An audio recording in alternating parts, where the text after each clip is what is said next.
Hey everyone, এতিয়া প্ৰায় বাজিছে 8:30মান আৰু আমি আজি গৈছিলোঁ মাহীহঁতৰ ঘৰত ফুৰিবলৈ আৰু তাৰ পৰা আহি পটাপট আম্মাই দেৰি হৈ গৈছিলে। আমাৰ 9:30-10টামানত ভাত লাগেই, সেইটো কাৰণে আম্মা মই গৈছিলোঁ। তাৰপিছত আহি আম্মাই এয়া মটন ফ্ৰিজত থোৱা আছিলে বাবে এনেকৈ টান হৈ আছে, তো এইখিনি উলিয়াই পানীত প্ৰথমে তিয়াই দিলে। তাৰপিছত সেইফালে আপোনালোকে দেখিলে ভিডিঅ'টোৰ ষ্টাৰ্টিঙত যে আম্মাই তাতে ভাত পাতি থ'লে আৰু পিঁয়াজ কাটি আৰু মছলা চছলা ৰেডি কৰি থ'লে। তাৰপিছত এইখিনি এতিয়া পানীত অলপ তিয়াই থৈছে, তেতিয়া কোমল হ'ব আৰু বৰফখিনি গলিলে। আৰু তাৰ পাছতে আম্মা আৰু মই খাই ল'লোঁ অকণমান চাহ। আহোঁতে চানা লৈ আহিছিলোঁ আমি, তাৰপিছত চাহ খালোঁ। চাহখিনি খাওঁতে কি আম্মাই মোৰ কাৰণে ৰাতি ভাত বনাবৰ কাৰণে, মোৰ কাৰণে দিনত বুলিয়ে নহয় একচুৱেলি, ৰাতি দিনত যেতিয়াই হওক মোৰ কাৰণে বহি নাথাকে। কাৰণ মই কামত বহুত চোকা ছোৱালী যে, সেইটো কাৰণে মোৰ কাৰণে বহি নাথাকে, লৈ দেৰি হৈ যাব আৰু বেছি মোৰ কাৰণে যদি ভাত চাই থাকে, সেইটো কাৰণে। তাৰপিছত এইফালে দেখিছে নহয়, আমি চাহ খাওঁতে এইফালে মাংসখিনি এইখিনি মাটন হয়, মাটনখিনি হেৰি হৈ গ'ল। আৰু এইটো হৈছে আমাৰ ঘৰতে লগা তিতা কেৰেলা, দুটা লাগিছিলে। এটা অকণমান ডাঙৰ হৈ আছিলে, তো ডাঙৰটো ছিঙি আনিলে। আৰু এইফালে পিঁয়াজ ভাজি আছে আম্মাই। তাৰপিছত এয়া চাহ খাবলৈ লৈছোঁ আৰু এয়া বিস্কুটৰ অৱস্থাহে দেখিছে নহয়। সৰু হ'লে একেবাৰে সৰু হৈ যায়, চাহত একেবাৰে নোহোৱা হৈ যায় ডুবাই দিয়াৰ লগে লগে। আৰু ডাঙৰ হ'লে আকৌ কোনো ফালৰ পৰাই কাপতে নোসোমায়।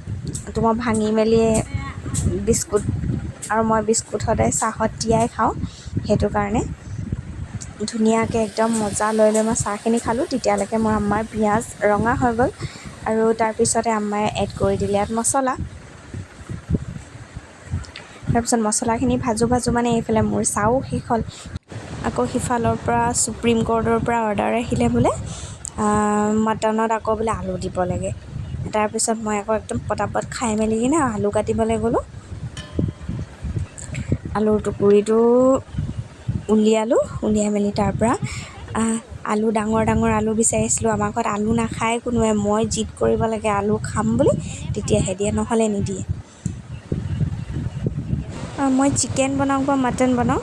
আৰু এইফালে দেখিছে নহয়, একদম গেলা আলু এটা আব্বাই যে আনিলে সদায় আলু, তাৰ ভিতৰত 2টা নহ'লেও 3টা গেলা আলু ওলায়ে। আৰু তাৰপিছত আম্মাৰ পৰা আব্বাই গালি শুনে আৰু যে পইচা এনেই আহিছে নেকি, এনেকৈ গেলা আলুবোৰ লৈ আহা, সেই তেনেকৈ। তাৰপিছত মই আম্মাক আলু চিলি দিলোঁ। দিয়াৰ পিছত আম্মাই সেইখিনি মটনত ইয়াত মছলাতে মিক্স কৰি দিলে। দি মেলি কিনে অকণমান ভাজিব। এতিয়া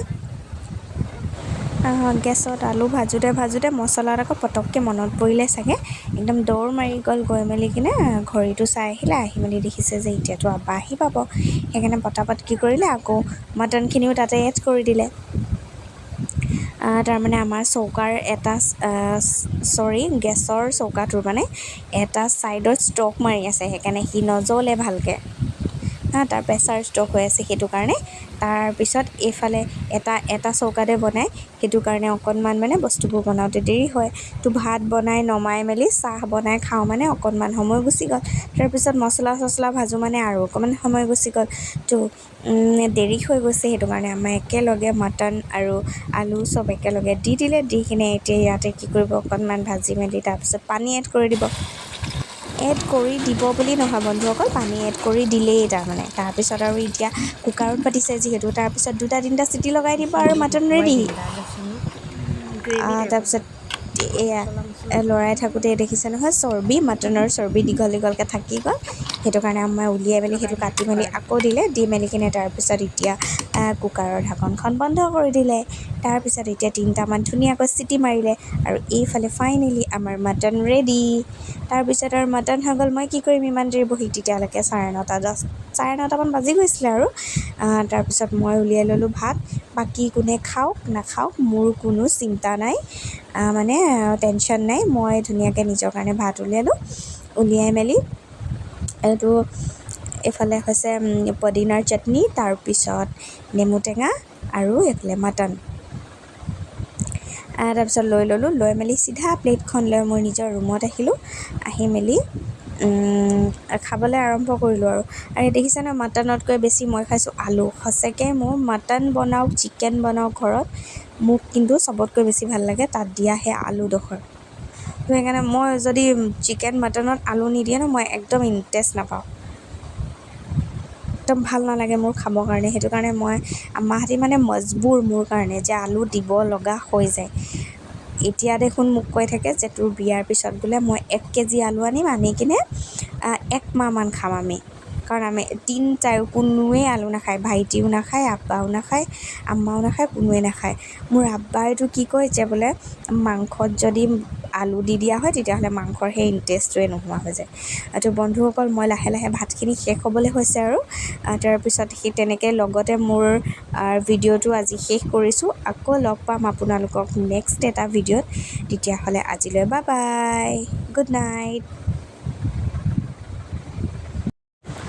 গুড নাইট বুলি কোৱাৰ আগতে আৰু এটা কথা সুধি লওঁ যে মটন কাৰ কাৰ প্ৰিয়, মটন কোনে কোনে ভাল পায় কমেণ্ট কৰিব দেই মোক।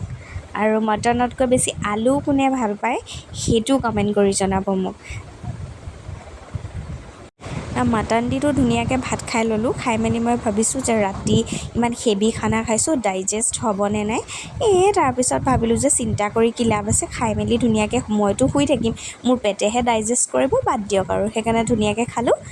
আৰু খাওঁতে খাওঁতে মই আকৌ এটা কথা ভাবিলোঁ দেই, মানুহে কৈ বোলে আলু খোৱা মানুহে বৰ শকত হয়, কিন্তু মই যে ইমান আলু খাওঁ, ইমান আলু খাওঁ। আলুৰ পিটিকা, আলুৰ ভাজি, মই বইল কৰি হ'লেও মানে কিহবাত যদি আলু নিদিয়ে মই তেতিয়াহ'লে ভাতত বইল কৰি হ'লেও আলু খাওঁ, কিন্তু তথাপিও যে মই শকত হওঁ কেলৈ বাৰু।